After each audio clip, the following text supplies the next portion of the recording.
জামালপুরে ব্যক্তিগত জমিতে জোরপূর্বক রাস্তা নির্মাণের পায়তারার প্রতিবাদে সংবাদ সম্মেলন করেছেন এক ভুক্তভোগী পরিবার। সংবাদ সম্মেলনে বক্তব্য রাখেন ভুক্তভোগী কবির হোসেন, ইকবাল হোসেন, রুবি বেগম ও শিপলু। এ সময় তারা অভিযোগ করেন, দীর্ঘদিন ধরে মুকাদ্দেসদের সঙ্গে তাদের পারিবারিক বিরোধ চলে আসছে। এই বিরোধের জেরে তাদের বিরুদ্ধে একাধিক মিথ্যা মামলা দায়ের করে হয়রানি করা হয়েছে, এমনকি জেলও খাটতে হয়েছে।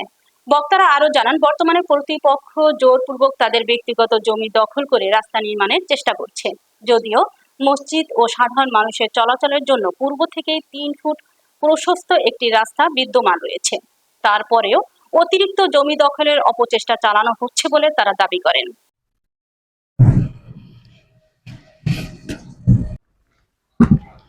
আমি 8 নং ওয়ার্ড জামালপুরবাসীর সঙ্গে গেছে। পা ভাঙার পর থেকে আমি যে 7 মাস আগে পা অপারেশন করেছি।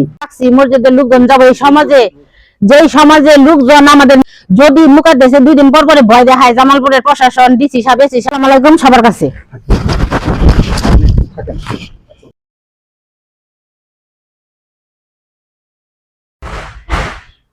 বলেন, আপনি বলতে থাকেন। জেলখানা থেকে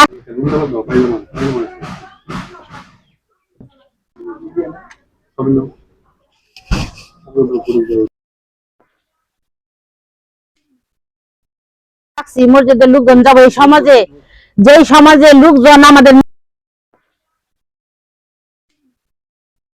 আমাদের রাস্তা এখানে আছে 14 ফিট।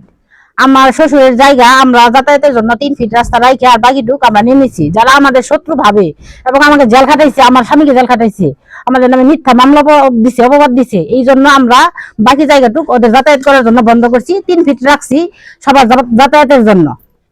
মুসল্লি যাতায়াত করে সে তাদের জন্য আমি 3 ফিট জায়গা রাখছি, তারা যাতায়াত করবে। অবশিষ্ট জায়গার ভিতরে আমি স্থাপনা করছি। সেটা যদি আমার অন্যায় যদি হয়, আমার এলাকাবাসী এবং প্রিয় জামালপুরবাসী আমার বিচার করবে।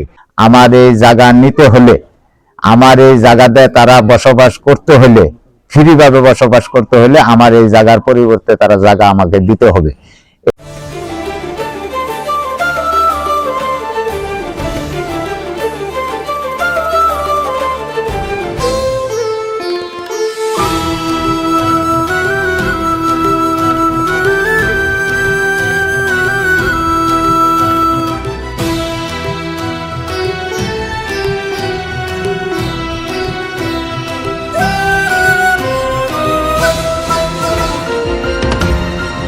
টেকনাফ থেকে তেতুলিয়া, রূপসা থেকে পাথুরিয়া, বিশ্বজুড়ে রূপসী বাংলা।